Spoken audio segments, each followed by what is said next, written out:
Speaking of weird, you have Yes. the next pick. Is that another adjective that's going to be used for next month? Ever heard of Jess Franco?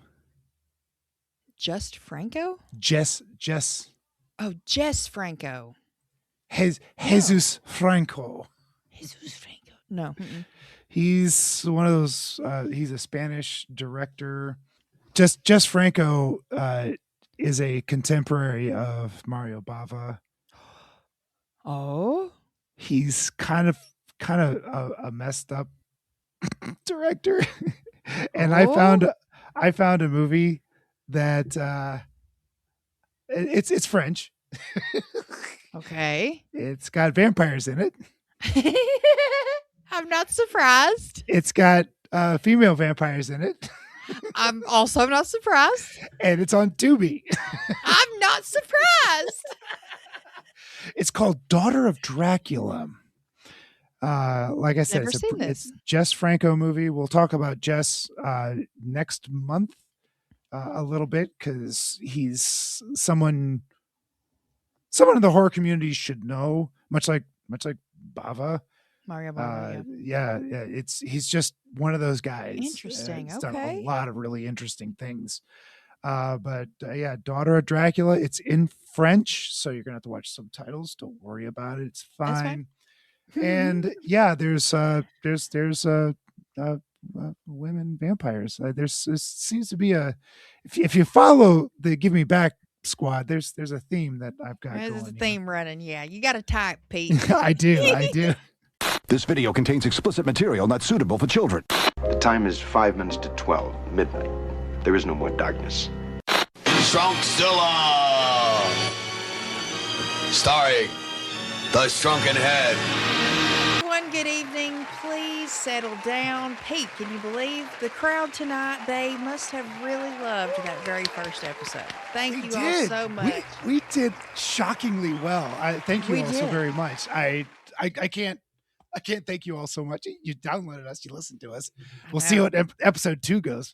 Yeah, we'll see how this evening goes on episode 2 of After Hours Cinema Review with Anna and Pete, or AHCRAP for short, as Pete lovingly came up with that acronym. It's so fitting and perfect. I mean, I just can't. Kinda, yeah. It is. So tonight it's my turn behind the driving wheel, the hosting wheel, I guess. I'm a little nervous, I guess, because I have a lot of questions and I don't feel like as prepared. I mean, I'm prepared, but you know what I mean? I guess because everything's so gray, I don't feel prepared. I think I'm going to ask you as many questions as you're going to ask me because this movie. Let's talk about it. So Yeah. please continue. We'll get, no, you're fine. We'll get into it. This is Pete's very first pick. It's Daughter of Dracula from 1972, written and directed by Jesus Franco. I believe you said he is a French filmmaker. This was a French movie. Yeah, he's somewhere between. He's in that Southern European, so he's done a lot of his stuff is both French and Spanish. Oh, okay. He even dips his toe a little bit into Italian, but Mhm. he's prolific. So I will say something about him in just a little bit. Please Okay. continue. Sounds good. Yeah, this was the first time I had ever heard of this, the first time I'd ever watched this, and ironically enough, like I did go on YouTube to try to see if anyone else reviewed this, just to hear their thoughts, and I found nothing. It's like Nothing. you got to dig hard. On YouTube. I was like, damn, yeah. we might be the very first Yeah. movie review of this Yeah. on YouTube, if that's possible. Unless I just got to dig further. But I was seeing a lot of stuff for Dracula's Daughter, which Yeah. is the Universal. Abigail movie. Mhm. That story's kind of in the Abigail movie, the Yep. vampire movie from 2024, I believe. I loved that movie. Mhm. So yeah, Pete, do you want to tell us a little bit about like why you picked this, why you wanted to bring it to After Hours? Okay, so and I fucked up. I knew you were going to Horror Hound, which we can talk about that a little later. Yeah, too. we'll talk about that in a little bit. Yeah. So I saw Britt Nichols. Britt Nichols, is that right? Britt Uh-huh. Nichols. I saw her name on the cast list, and my brain done turned it around and thought it was Brett Eccles, Brett who Eklund. was Brett Eklund, thank you, who Mm-hmm. was in The Wicker Man, and she was also a Bond girl, Yeah. and was also making an appearance at Horror Hound. So that's You- why I picked this movie, because I thought it was a different person. And then when I brought it up last month on the episode, I remember on the that. episode, I went oh Oh shit! Well, Wait, wrong wrong Brit. Let's wrong Brit.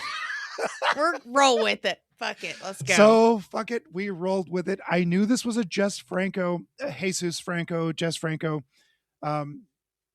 knew this was a film that he had written, produced, and probably and directed. So I knew we were in for a treat. As I read more and more about this, which you're not wrong, it's hard to find information about Daughter of Dracula. It's not one of his famous ones. It's not one of the ones. I've even read something where a fan of Jess Franco said this might not be one to start with if you're into the Jess Franco movies. Oh, okay. Interesting. What else has he done? Let's see.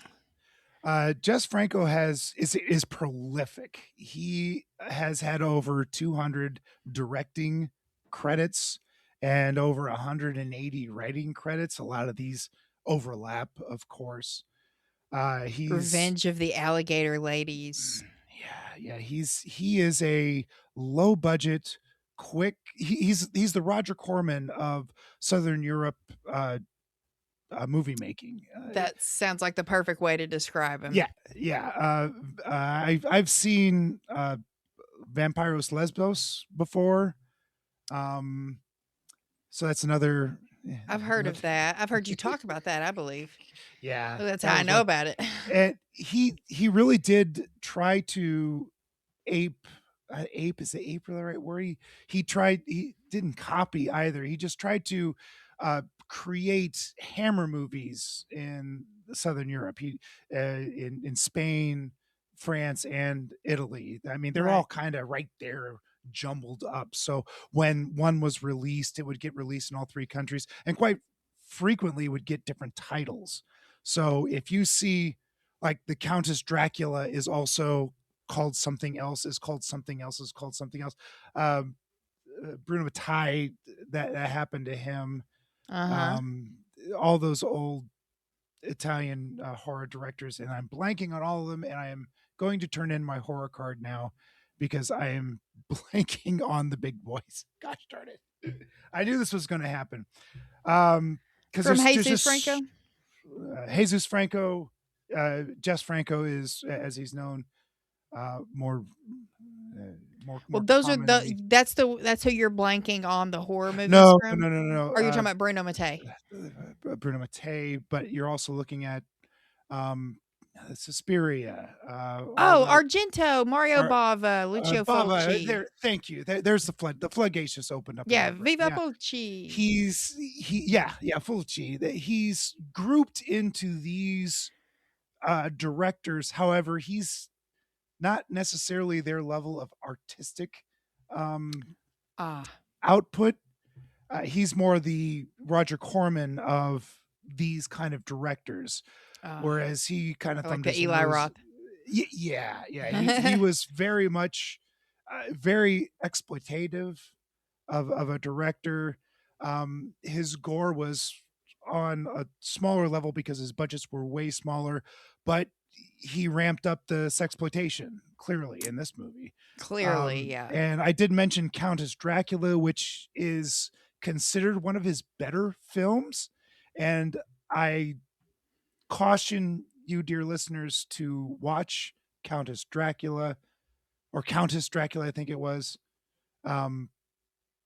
It's, if you watch the uncut version, it's straight up porn. It's within the first 5 minutes, there is a very, very full frontal fellatio. It's penetration, everything. Yeah. My gosh! I was not expecting it because I looked around. You can find Countess Dracula pretty pretty easily. But I'm like, oh, I heard that there was this director's cut that's even more exploitive. And I found it on archive.org. And 5 minutes in, I turned it off. I'm like, this is not for me. This, I like the Randy movies. I like the ones that Too are much. Too Yeah, much. it was like full on pornography. Like, oh my God. Dear. Dear goodness. And it wasn't, it was porno. See, the difference between the movies that I like, the dirty movies that Dirty Captain Horror Brew here likes, I like them dirty and fun versus this is sex on the screen. Like, right. Yeah. there are better ways to see that. Yeah. Better and easier ways to do that. Whereas like in this movie or even in like Vampires that we covered, that we covered with Spoils of Horror back on the Give Me Back show, that was Wait, we didn't cover that with them. They covered it after us, right? both. Oh no, They weren't on that we episode? covered it and then I covered it with them. That's all right. mixed Yeah. up. That's what it was. I was like, wait, I forgot all about that. Yeah, that was fun.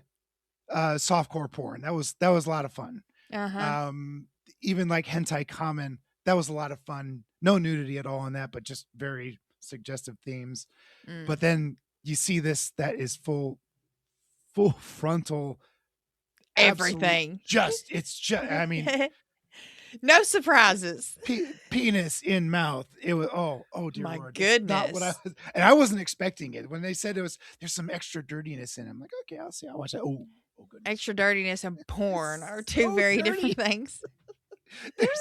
there's like I don't know. There's like dirty old man and there's pervert, right? Right. Yeah. There's a big difference. I'm more dirty old man than I am pervert, I think. Yes. We'll see. Yeah, you are. You're not a pervert at all. So this movie, Daughter of Dracula, it is a quick watch. I'll give it that. It's an hour and 81 minutes. 27 minutes. Yeah. The synopsis says Louisa visits her dying mother at Karlstein Castle. Before she dies, she tells Louisa that the Karlsteins are a family of vampires and that her ancestor, the original Count Karlstein, lies buried in the crypt. Mhm.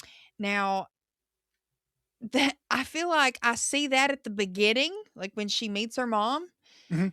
and then the rest I get so Huh. confused on and all over the place. I'm like, okay, I'm following along. She's So- here. So, like, first of all, when she first gets there, and so the Louisa is the blonde, right? That's the vampire. Yes, and I think she's already a vampire. Like Okay. that was on my first watch. I thought she went down to her grandfather's tomb, who is the vampire Karlstein, Uh-huh.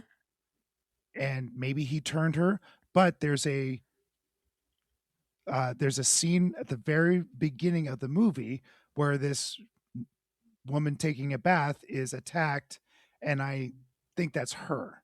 Yeah. I That think was that's her Louisa. attacking. Mm-hmm. I got that vibe too.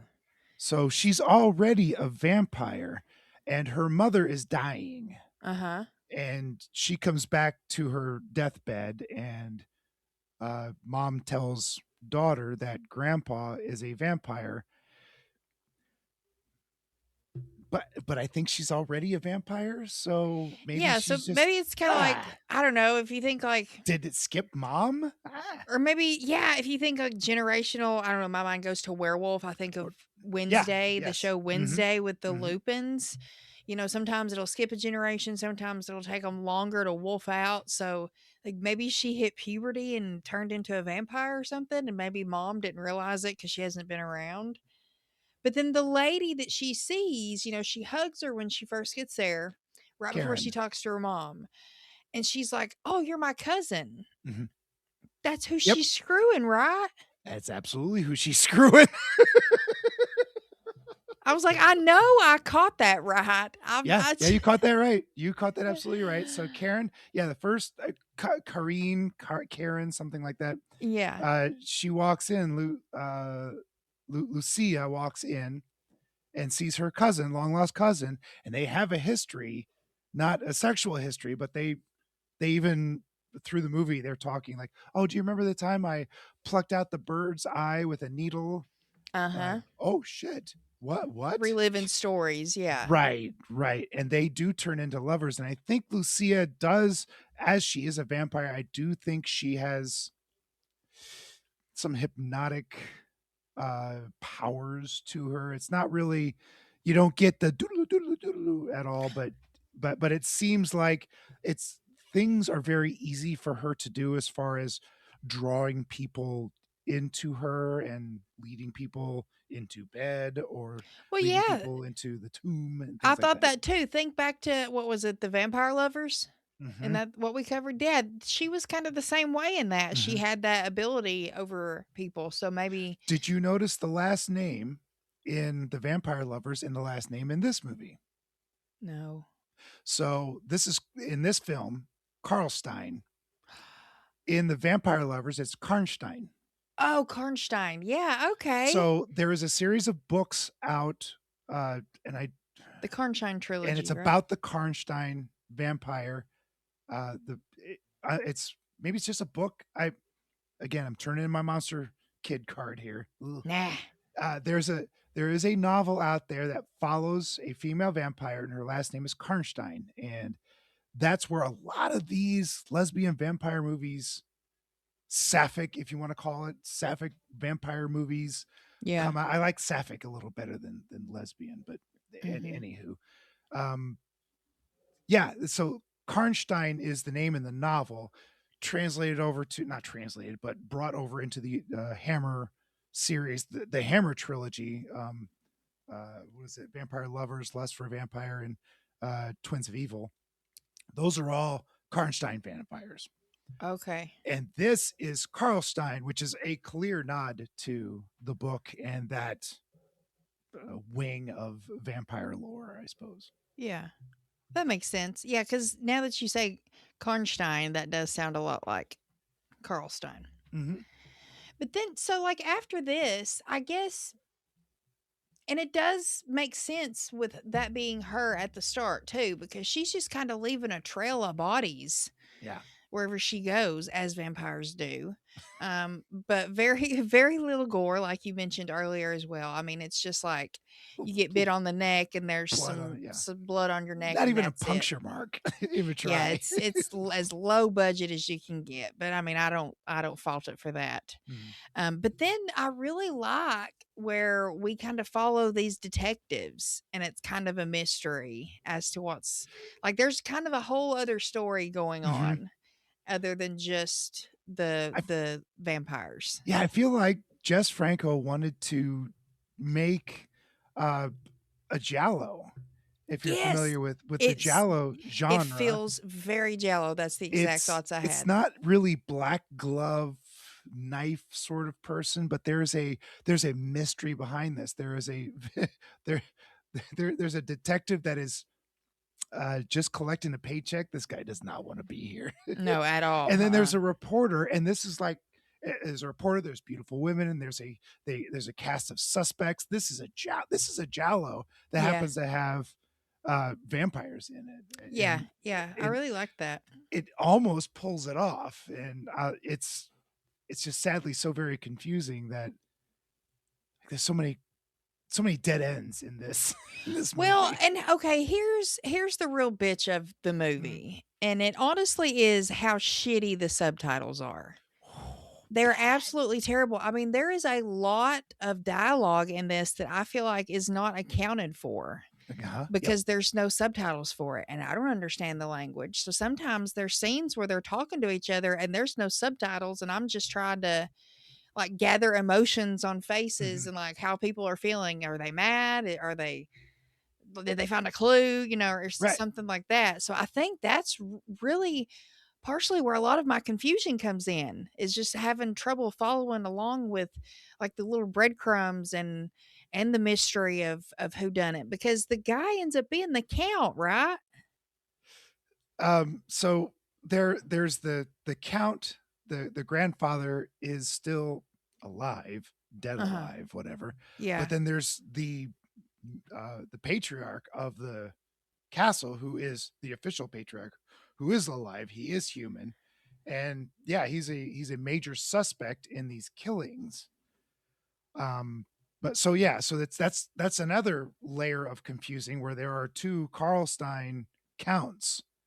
One's Right. in the coffin at all times, and one is running around with a cane, uh, having an affair with the hotel lady, Uh-huh. the hotel owner, Yeah. which, Yeah. which was a very well, yeah, okay, you're gonna do that, huh? But that's how we Mm-hmm. get him out of being a suspect, I suppose, by the end of the film, because Yeah. he's having relations with the hotel gal. Mm-hmm. And that one Um, lady they meet at the hotel, that blonde that has that sexy like burlesque scene in mhm. the basement. Um, I liked her, and then I really liked that whole like the sexy scene in the burlesque basement. Did you? Yeah, Yeah. I liked that. It was odd, and I actually did like that this was made in 72 and there was women there watching, and I Mhm. thought that was interesting. Um, but I mean, eh, what's odd to me is not to someone else, so I'm not judging as far as that's concerned. But I was just like, okay. And once again, it's the 70s. But then I love the transition of like, and there's no dialogue in that scene too. It made me think of, oddly enough, A Shot in the Dark, the Peter Sellers Oh, Pink Peter Panther Sellers? movie. Yeah, the Yeah. So Pink Panther whenever, number 2. yes, whenever he's taking Marie Gambrelli, whenever he's taking her on all those dates, and they keep showing up to different restaurants and the bar and the Russian dancer, whatever they're called, the teaching him to Mhm. dance, The and Cossacks or whatever. Yeah. yes, the Cossacks, yeah, and he's somebody's trying to kill him, and it's following him around. There's no That's silence, right. or there's no words. It's all silence and just like background and what's going on in the scene. There's no words being spoken. Uh-huh. And it made me think of that too, oddly Ah. enough. I don't, and just that old vibe, old movie vibe. And then, Mhm. so then she like gets done with her shift. We see her go home, and then same thing happens to her. She gets murdered and she gets bit and drained. And Mhm. I liked that too because it felt like a slasher because of the mystery, because of the we don't know who's doing it, even though, their weapons are in their mouth. They're not using a Yeah, knife and kind you of also thing. saw, Louisa, very early on bare her fangs. So Yes. she's the vampire.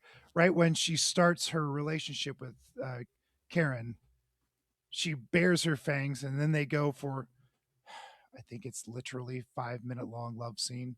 There's It's a couple of them. There's a couple couple of them. that are just too long. I mean, Too like, long just to take up they're space. beautiful, but we don't need 5 whole minutes of this. Just them kissing. There were a couple of Writhing. times where them legs opened, and I was Mm, like, "We're mm. getting everything right now, right now." Hello. Hello, And indeed. yeah, goodness gracious. Oh my goodness! But yeah, they went on a little too long. I was like, I get your point, I get it. Hmm. We had but it was only women got killed, right? It was that old old trope of like just the women are getting killed and for no good reason outside their women. So the gal at the beginning was a woman. The cousin Karen eventually is also made me mad because I liked her. Yeah, I liked her. And Yeah, then you had the dancer, and then the hotel worker who was brought down to the count the count. as a snack, I think. That scene was really awesome. Like, I Yeah. think that was probably my favorite death and the Mhm. most impactful, really, because she just brings her down there, like you said, just like a little snack. But, like, I don't know, the coffin's open and she pushes her down and she's like flat on him. And he just latches onto her neck and holds on and starts draining. And then the coffin closes. Closes. I was like, "Oh, that is dope." I really liked that. It made me think of, Nosferatu. There is a scene Mm. in it where it's Mhm. just, like, prolonged It, sucking. it's so effective. It's prolonged sucking. In a vampire I movie. like how effective that is. Like they don't have much of a budget, and closing that lid made it Yes. scarier. than It if you really saw the did. fangs dig into the throat. Yeah, I like that And a I lot. think maybe too, some of that vampire witchy juju, mind juju comes into play because why wouldn't she just like, you know, Oh jump yeah, up and run away? So she has to, Fangs and his old frail arms can't be enough to hold her there, in my yeah, opinion. I think he's got to be using some mind some stuff. sort of, or Louisa still has control over her because she brought her down there to begin with, Very true. and she and like so. There's another movie that Louisa and the grandfather Count are in. They're in another vampire movie together, Oh, okay. previous to this one, but of course they're just repeat players. They're not actually reprising any roles. Right. And that was the one I probably should have picked, and I'm blanking on it right now. Uh, I'll come up with it here later. But the the vampire, the head vampire, is he cracks me up because he's just this old fella with this great hair and this high collared, stereotypical red velvet black cape.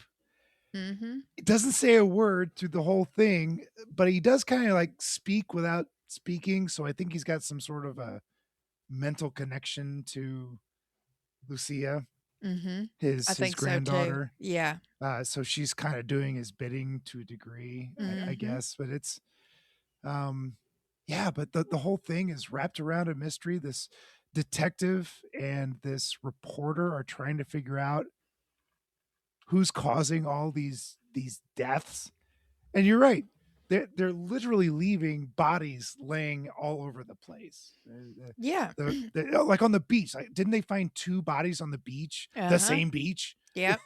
And then it's always like a scream and then they're dead. Mm-hmm. Budget. You got this much budget? Okay, This is yeah, what you true, get. true, true. Yeah, yeah.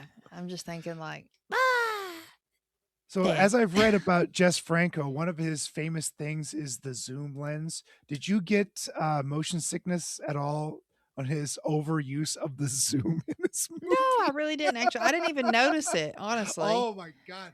It's once I read that, I'm like, oh yeah, he's just zoom all the time. And he would zoom when they were in bed. That's what I was about to say. Now it makes sense. I'm thinking of it There was a then. lot of we don't need that. You don't need that. Like I said, up close, legs are spreading. But I saw everything. Everything.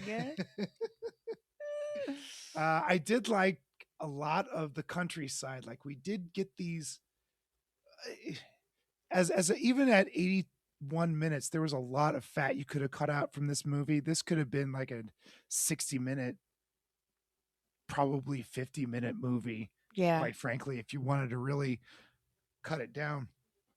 And there, excuse me, was quite a bit of the countryside. And I wonder if this didn't get a really nice cleanup, a nice 4K, if some of the scenery that they had, boy, it was these. I don't think they were sets. I think this is all location.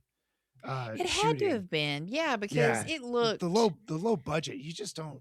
once again, I mean, just film this like stuff. if you think of it if a Hammer movie, I mean, Mhm. might not have been the biggest budget, but damn, the sets were great. Same thing with Beautiful. Empire movies. Mhm. Think like Castle Freak and The Pit and the Pendulum, movies like that the Empire made. The stories aren't all that great. Well, Castle Freak's good. That's the exception. Or even fuck, Radu. What's that movie? Subspecies. Subspecies. Subspecies. Yeah, like even that. Just settings are incredible for such a low budget movie. And it has to just be filming overseas, filming in Europe, like you said, just That's where they all that's live. their norm. Yeah, That's what yeah. they're used Yeah, to. you film in Hollywood, you got to make that set. But you film in Europe, I'm sure there's a castle laying around that you can just Yeah. use, right? Yeah, in any direction for that matter.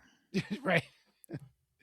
So I really like the scenery. Like there was a couple of times when Karen was walking around kind of in the courtyard, just strolling around Yeah. for no yeah, good yeah. reason, but Mhm. to stroll around and filler for the film. Yeah.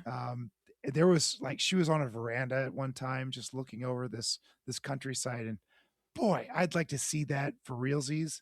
Like give me a Dances with Wolves cut of this, where it's just the countryside and all these the clouds and the trees and just the Damn. hills that make everything up. I think that would add quite a bit to it. Whereas where we watched this on Tubi, it was a pretty bad transfer, I think. Bad transfer. Somebody had that on VHS and popped that in, Yeah, just like with it's that Day of the bad. Dead copy that was on there. I don't know if it Mm. still is now, but there was a copy of Day of the Dead on Tubi for the Oh yeah, longest time that looked like literally somebody put their VHS tape in that they had it recorded on and captured it. on their It, phone and then uh, uploaded it to Tubi. yeah, it was so rough, so rough. Oh no. Well, you know what's going to be even rougher?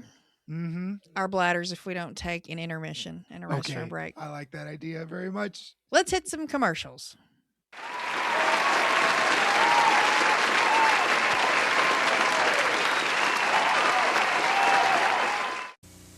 I want to bite your finger. It's a Dracula game. Just set the clock. Just try your luck. If Dracula's cape opens, you have to put your finger in his mouth and press the lever. If he leaves a mark on your finger, you have to start over again. He didn't bite me! If you can sneak all the way around Dracula's house, you'll win the game. You're not supposed to bite people. It's a Dracula game. I want to bite your finger from Hasbro.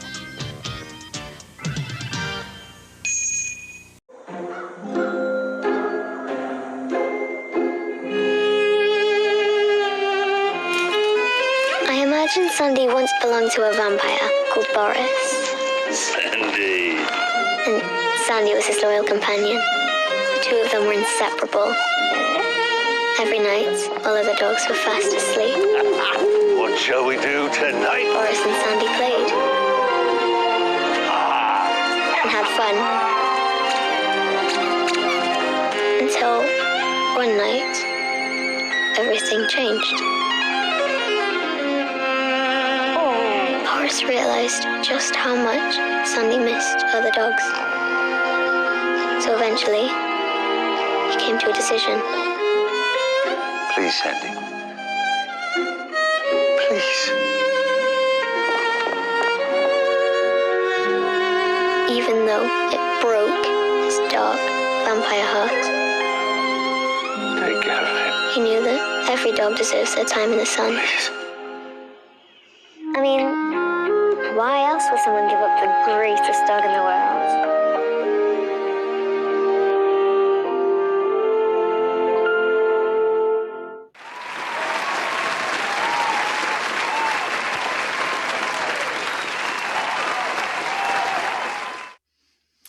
Okay, we're back. Pete, Ah, do you have any? Are you like feeling confused? Do you have any questions about what's going on? one of the funny things I found about this movie, that the detective that's trying to figure things out is, first of all, he just doesn't want to be there, and I don't know if No. I don't know if that's the actor that doesn't want to be in this movie. Maybe just 'Cause be at one collecting time- a paycheck. At one time, he's like snuggled up in a chair talking to his prime suspect, and it looks like he's about to fall asleep. Yeah, he's about to take a nap. At one time, the detective even says, the reporter asks him, "Don't you want to catch this killer right now?" And the detective turns around and says, "No, I like to take my time." I remember him saying that, and I was like, No, you don't want to take your time. no, The longer you not take, at the more all. bodies show up. I mean, on one hand, you want to take enough time to like make sure you're doing the job right as a detective. You don't want to just like, what's that Yes. saying? Like, lead with your intuition instead of leading with facts, or actual evidence kind of thing. So you don't want to necessarily go that route. But yeah, I pinged that. I was like, that was such an odd thing to say in that moment. He was You should be wanting to catch him. he was the worst detective ever. The worst. But then the one guy, he did know his stuff about, like, he had to at least know the lore of the Carl Steins. Did that turn out to be the hotel owner's husband, the one she was cheating on? I don't know. Could have Because been. the guy that knew all the lore, right? Yeah. He goes to the detective and says, "You're barking up the wrong tree, son. This is supernatural. This isn't a serial Yes. killer." Right. And the detective blows him off. Like, nope. This is a serial killer. We'll find him or her, whatever. Yeah. And of course, it turns out in the end it is supernatural. Mm-hmm. And like it's also funny that at the very end, the detective is there helping them kill the head vampire. And we'll get to that later, but Yeah. he sees it from beginning to end, from like it's a regular old run of the mill serial killer to, oh shit, it is a vampire. How about that? Yeah. So there's like three kind of, I guess, stories, or like three different kind of plot lines going on at the same time, which is the lesbian vampires, Mm-hmm. the detectives trying to figure out who the murderer is, Mm-hmm. and Well, the newspaper guy, the reporter. yes, trying to figure out, well, no, the detectives trying to figure out who, like, that's like we're following them too to figure out Mm-hmm. who, like, we're on the mystery with them. So I remember the detective, and Yeah. folks, we're so sorry. This is an incredibly confusing movie. It is, And yeah. the subtitles were so bad, and there's no. Go ahead, Google Go check it out. Daughter of Dracula. Good luck finding information. The Yeah. only information I found was on people that had reviewed the DVDs. So it's that's Okay, dang. yeah. I couldn't even find that. Yeah. I think Kino Lorber had a 4K release of this or something. Mm-hmm. But I Oh, can't I imagine. remember we also had the Count was like also going off on his like side quest, which ended up blending together with, the mystery of what was going on. But then also you can think back to like, well, she showed up in the first place because her mom was dying. That's what Right. the seller is in the synopsis. And I know Charlie is going to hate this kind of a movie because it doesn't follow any vampire lore that's ever been established. It does. So they're running around in daylight. Yeah, The true. vampire disease doesn't spread. Yeah. Which just made me. I'm like, I was rooting for Karen, Luisa's cousin. I know that's a little weird, but yeah, I wanted her just to turn into a vampire, and then so she wait, and they Luisa, can't turn? I don't know. None of these victims turned, and then Luisa killed Karen, her lover, at the very end. So I think Karen was human all the way up until the end, when Luisa finally bit her and ended her life. Oh shit. I didn't even think of it like that. Because they had that second extra long love scene. Yeah, extra long. I was like, damn. All right. Oh my I get it. They're very nice to look at. I get it. Yes, I get it. they were very nice. I think Jess Franco was more of a pervert than a dirty old man. Most definitely. Most definitely. To bring that back to an earlier conversation. So that was my take on it, as far as. Yeah, because I honestly I wasn't even thinking about the fact that the victims, like all the people that died, they were bit and they didn't turn. There's like most vampire lore, there has to be, as Buffy the Vampire Slayer puts it, there's this whole sucking thing. So you have to drain them, and then they gotta drain you, and there's this just sucking thing.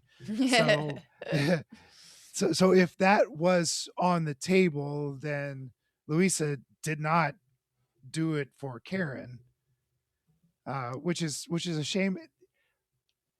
And usually, even with just a monster movie, there is some sort of a, like with mummies, they're usually being controlled, or with Frankenstein's monster, it's monster run amok. With Dracula, he's trying to establish a foothold elsewhere. there was no sort of plot like that at all. She's just a monster running around eating people, True. and her grandfather is in the basement who can't get out of the coffin for some reason, and she brings him snacks.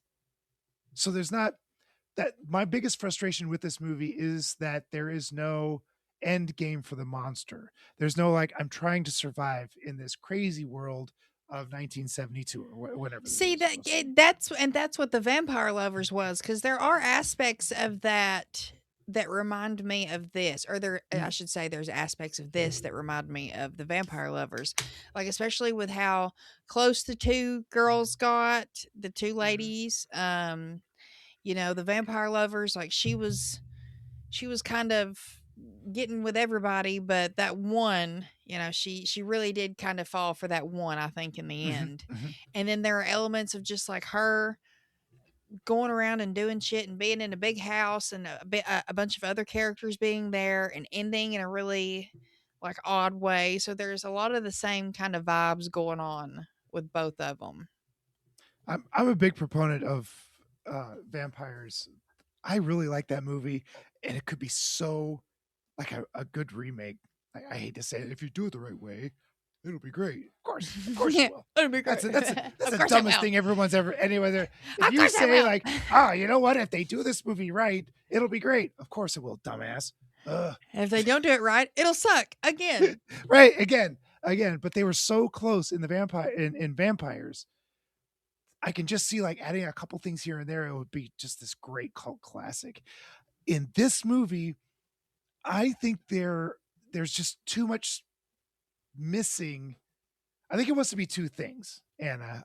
It wants to be this lesbian vampire movie, but it also wants to be a giallo, and they don't do either of them right. Jess Franco doesn't do either one particularly well.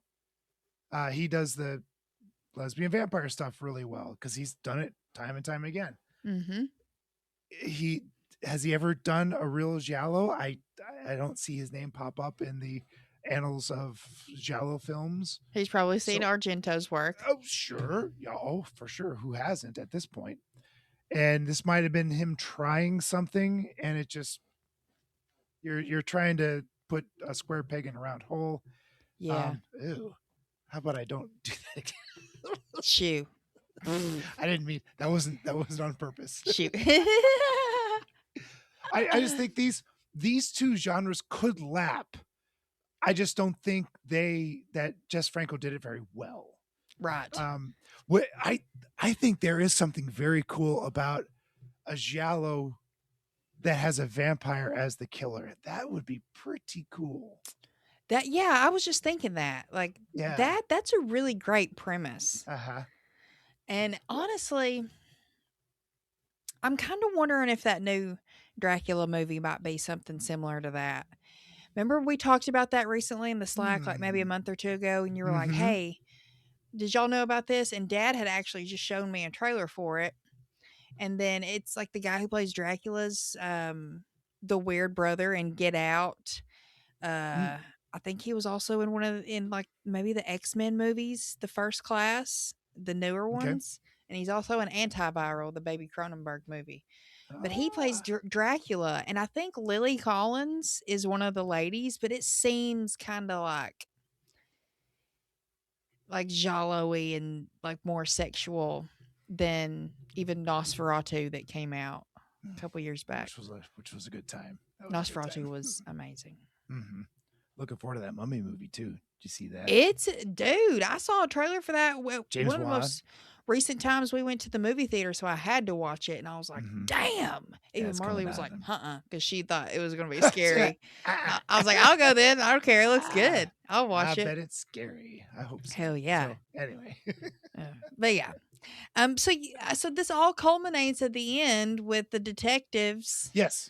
So the one guy who's like our lore keeper, if you will, he figures out or knows the ritual of purification. Sure. He sure does. So this guy has throughout the film, and here's another flaw of this movie, is there are a lot of characters that aren't named very well. No. Like they don't all have like even you, Anna, at the beginning as we started talking, like, now what's the vampire's name again? I don't really. Was her name Lucia? Uh-huh. Right. It's So hard to even remember. it's just not. They are not named, and their names aren't memorable enough. So, and there's a lot of them. Yeah. So yeah, this guy's kind of been peppered around, as you were saying, and he's kind of been this fly on the wall. Is he the? I think he's the secretary of Carl Stein, the human Carl Stein, the guy walking around with a cane. Yeah. The main suspect. Yes. I think he's the secretary of him, which is a big job because if you're a count, this guy's in charge of all your money. Yep. And the estate and everything. Yeah, exactly. But not only is he that, but he is also a lore smith. He knows vampire lore, or at the very least, he knows the Carl Stein vampire history, or supposed vampire history. Yeah. And he spits that out quite frequently and is said, it's nonsense. That's all stories. Mm-hmm. Yep. So they make their way to the basement where Grandpa Count is snoozing. And they open the casket, and I'm sure at that moment he's thinking, another snacky. Mm-hmm. But nope, it's definitely not another snacky. It's them with it's a meal because it's a steak. It's a steak. But I see what you did there. But he doesn't stake him in the traditional manner. And No. how does he get staked? I don't, honestly don't remember. I just remember him being on fire. Squat in the forehead. Head. In the right head, okay. In the middle of the forehead, this reporter guy puts this wooden stake and all you see is the head of the stake and the hammer. Because it's such a low budget, you don't see it go into his melon. Right. Yes. Okay, I missed that. And then he is on fire. And so he's dead. But just to make sure everyone is dead, the police officer that didn't believe them that this was a vampire comes down there and pours gasoline on everybody and lights them all on fire. Okay, man, I totally must have spaced out at the end or something, or maybe dozed off for a second. It happens in under a minute, Anna. Yeah, it's not your fault. Okay, good. It happens fast. Because I just remember thinking, holy shit, he's on fire. Yeah, and I don't even know where Luisa is. I keep saying Louisa, I think. I don't know where she went. I just don't understand. She totally disappears. Why she killed her? They obviously were in love or cared about one another, and she even says, you will never betray me. Mm-hmm. She already has. Yeah. And then kills her. Just kills straight up. Why? If I can't have you, no one will have you. And just murders gross. These lesbian vampires are very misogynistic, Pete. Those are words I never thought I would hear. I know. You never thought. First time. I doubt it'll be the last. Boy, Anna, that's the movie, man. That is the movie. It is not a quick watch.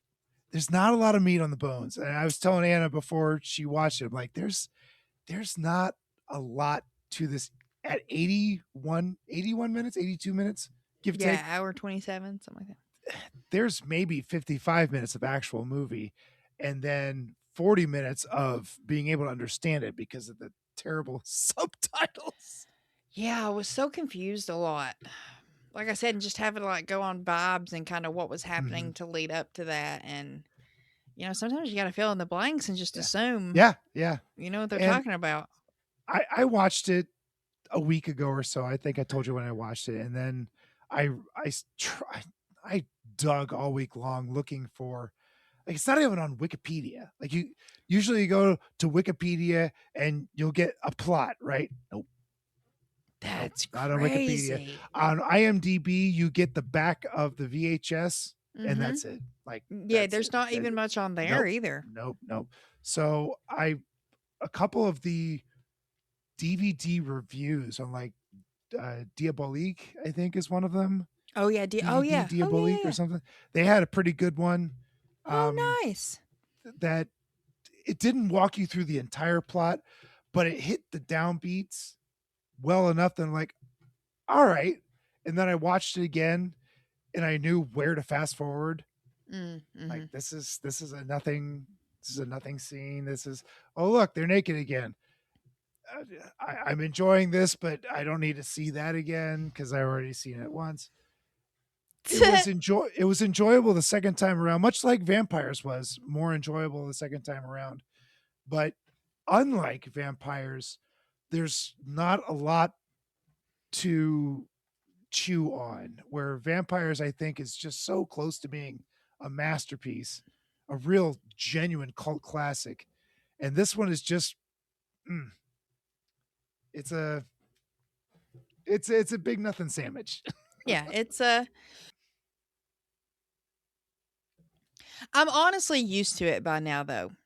I mean movies that I pick. Thanks. Well, no. These ones of the vampire/lesbian persuasion. I'm used to. I'm like, I know what I'm in for when I watch them, you know. And every now and then, one of them might surprise me and give me something a little more than. I'm gonna make us watch Only Lovers Left Alive. We're gonna watch that. What I was about to say earlier is after Daughter of Dracula went off, Tubi just kept playing earlier. I'd put it back on again, and Daughters of Darkness or Daughter of Darkness, something like that came on, and I walked in the room and I was like, my God, it like starts going on here. Yeah, right off the bat, I was like, good Lord. Good thing nobody was in here at all because I didn't know what Tubi was playing. Tubi, you did me wrong. If you want your algorithm totally it's fucked. Flipped upside down fucked. on Tubi, search and watch this movie on Tubi, and then it will start suggesting films that you're like, what the hell is this? What is Vampires this? Lesbos is a pretty good one. I need to watch that one. Yeah, it's that comes out of the gates pretty fast. I think the Universal trilogy of the Karnstein, the Vampire Lovers, Lust for Vampire, and Twins of Evil, I genuinely think those are great films that have a very, very sexy ness to them. Yes. The Twins of Evil are actual Playboy twins. They were twins that posed for Playboy. No way. Yeah, it's a lot of fun. Peter Cushing's in that one also, and I find that one a lot of fun. There's a dynamic in that one that I wasn't expecting when I first saw it, that I really, really enjoyed. So that's all I'm going to say. I'm not going to spoil anything. That's pretty easy to find online. Okay, cool. Well, we are to the portion of our show where we talk about our non-rating system. We'll put it that way. Yeah. Instead, Pete, I shall ask you, since this is a late night show, was this movie worth staying up for? Well, there's plenty of nudity in this, so yes, but there's so much slow dialogue with terrible subtitles that I think I would have fallen asleep pretty quick regardless. I mean, we get woman in bathtub immediately. So full bush. Oh my many God, bushes. Yes. Oh, there's full frontal in this movie. With what Anna was saying earlier, we're getting to some spread legs almost. And there were these long love scenes. I'll call them love scenes because they were lovers. They were love. Yeah, it wasn't sex. It was love. Yeah, they were lovers. But watching them in the day, it's like, oh my god, that's a little long. I can't watch this at work. Yeah, definitely not safe for No. work. Was it worth staying up? Yeah, it was worth staying up for. Yep, I would have. I think 50-year-old Pete wouldn't have made it, but I'm pretty sure 20-some-year-old Pete would have made it. Oh hell yeah, you would have wanted to see So, how it ended. yeah, In more ways than one. Yeah. How about you? Is this one worth staying up for? Yeah, I'll say yes. It Yeah? was fun. Really? I mean, it was Okay. fun. Like I said, at this point, I know what I'm in for with these kind of vampire movies. So I just go with the flow with them and pick I'll out find what an I can. extra weird one for me. I will say though, and this kind of leads into our next question was, Mhm. would you watch it during the daytime? I started watching this movie in like the afternoon time. Mhm. And then I paused it and came back to it at night. The sun was down. Like it Mhm. was like bedtime, comfy time. So I finished it that way and I found it was much more enjoyable. Just kind of that like Yeah. comfy late night vibe, even though it was like 9 o'clock. So yes, I would not watch it during the day. This is strictly a after hours movie. I agree 100%. Like that opening scene, immediately, if it's 1:00 in the afternoon, I'm turning it off. Like I gotta save this. Yeah, you gotta save this for another time. Another time, another This place. is 2 beers in, and let's put in something dirty. Yeah. So yeah, I would not watch this during the day. I'm not saying you shouldn't watch it during the day, but this isn't something I would choose to watch during the day. Agreed. I agree. Well, that was episode 2 of After Hours. It is episode 2, a little shorter, but it's just not a lot to talk about. Yeah. That's okay. That's all right. But these episodes are not timed. We Nope. might talk for 2 hours. We might talk for an hour. It just depends They're on the movie. Organic, not Organic. orgasmic. Organic. Organic, yeah. Well, do you want to know what my pick is for May? You know what? I've been poking you for. Wait, hold on. That's the wrong word to say. I've been.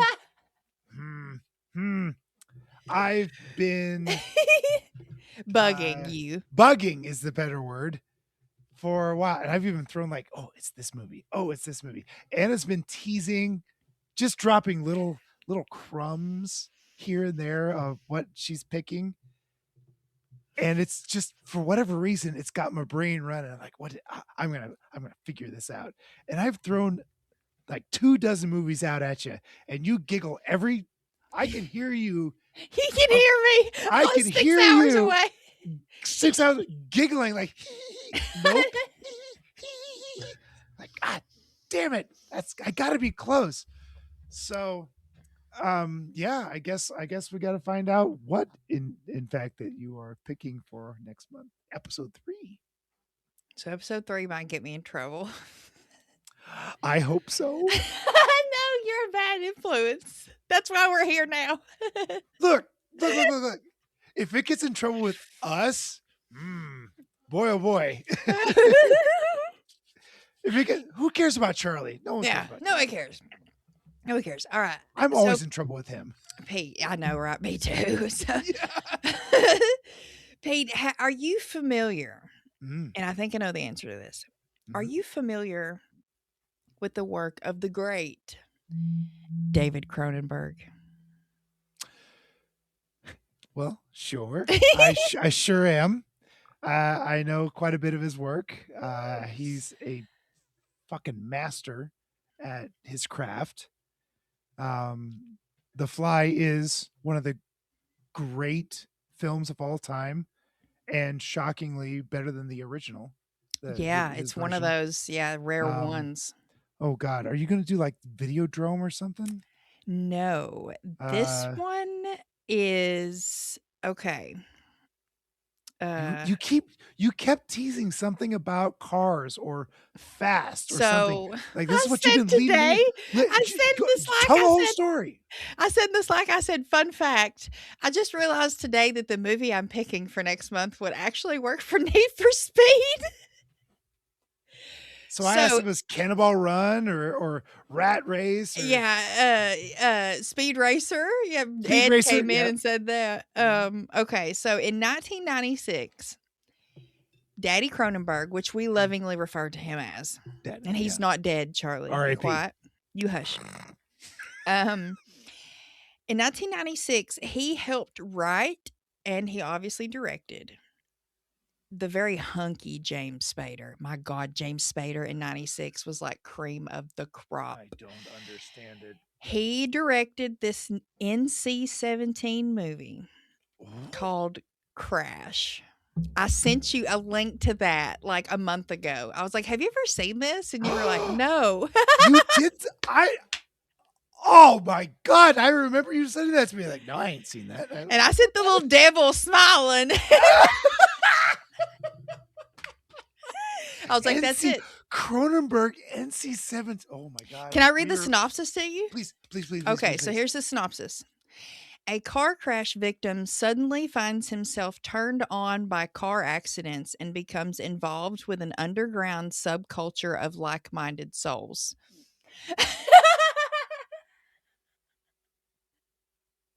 Oh no. This is going to get us into trouble, isn't it? I love that just by that synopsis, you're like, yeah, we're screwed. We're going to get the NC-17 plastered on our logo. Charlie's going to make he's going to make a graphic. He's going to stamp. So yeah, we're going to be reviewing 1996's Crash, not the Crash from the early 2000s with all the famous people in it. This was the one from Cronenberg. Can everyone follow along? Is this easily accessible? Oh yes, actually, it's pretty. Is it our Lord and Savior Tubi? Actually, you have to rent it, but I found it pretty easily. I think it was somewhere else when I watched it last year. Library. Yeah. Oh yeah. I guarantee you, it's at the library. I found it somehow. It's Cronenberg. I can't remember.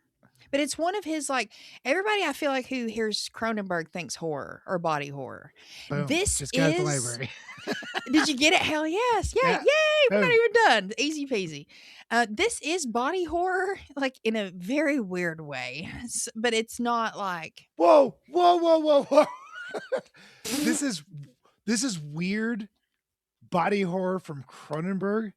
Like, Cronenberg body horror isn't already weird. This is like even weirder. This is like society weird? Yes, this is like society and like sexuality really weird. I think it'll bring up honestly like an interesting conversation of just like the why. All right, but I'm not going to say anything else. I hope y'all go watch it. Go rent it. Sorry, I picked one that's lesser easily or however I say it. Blah, blah, blah. Not as easily accessible. There we go. Do y'all have a new episode for Good Beer, Bad Movie Night this month? We actually, this Saturday, well, whenever this is released, doesn't matter. In a few days, we are recording Time After Time with Malcolm McDowell. Oh, I've never heard of that. And I know Clara from Back to the Future Part 3, and I'm blanking on that gal's name. And they're actually married. They're married in real life, or were at one time. Okay. You'll recognize the cover. This is a VHS staple cover. Okay. You will know the cover when you see it. Mm-hmm. This is a Kathleen unbirthday pick because her birthday is the same month as my birthday, so we split it up, and this is her birthday pick. So Time After Time, 1907, I forget. I forget. Time After Time with Malcolm McDowell. Very nice. And what's going on with the Barons? Let's see. We're into April. We're kind of all over the place. By the time this comes out, we'll have covered Eddie and the Cruisers, which was not a horror movie of any kind. But it's awesome. I'm going to continue to give Little D shit for it for a long time. This is the new Project Metal Beast. In the episode, I'm like, nope, it's not a mystery. It's not this. I was like, it's a musical. It's a musical. Yep. Oh, I love you, little D. I'm just kidding. But then after that, let's see. I would not have been on that episode, and I think it's called Edge of the Axe is the name of the movie. I hate I'm having to miss it. It's actually the very first movie Lil D ever recorded. Edge of the Axe. Yeah, from the 80s, I believe. Huh. His first movie he ever did on the show, and he was wanting to redo it now, but unfortunately with scheduling and stuff, I'm not going to be able to. And then I know we've got some other fun stuff coming up at the end of the month that I think aren't set in stone, or if they are, I'm not as privy to, so I'll just wait. It's just But that's a great segue that you can follow all of us on social media. The Baron's Hideout, Good Beer Bad Movie Night, us here at After Hours Cinema. Give Me Back My, we've got a new, it's, if you were already following Give Me Back My horror movies, that has now changed to Give Me Back My, the podcast. And then Give Me Back My action movies. Charlie is still keeping around for the action-centric stuff. Last month, we debuted the first Need for Speed episode, which I think was a very nice hit amongst the show. It's a dumb, wonderful movie. It Need is. for It's Speed. dumb and fun. It's a. Oh wait, no. Need for Speed's the name of the show. It's Days of Thunder is what they covered. Oh. Or Need for Speed. Yeah. Oh. Need for Speed will be the what's covered on Months with 5 Tuesdays, and it will be some kind of like car vehicle centric. Charlie, I want to be on a movie called The Car and a movie called Rubber. Rubber. I've heard of that one, but I've never seen it. Maybe that's what you and I need to cover. Hopefully, Charlie will watch Crash, and maybe he can bring it over there. That's a good idea. Please don't watch it. I don't want to be in trouble. B Action just ended Mickey's March Madness, and I think I don't know what's going on over there right now. I think just the standard B Action, where they put the B back in action. B Action, that's all it is. So yeah, you can follow us everywhere. We'll see you guys next month with some Daddy Cronenberg goodness. Daddy Cronenberg.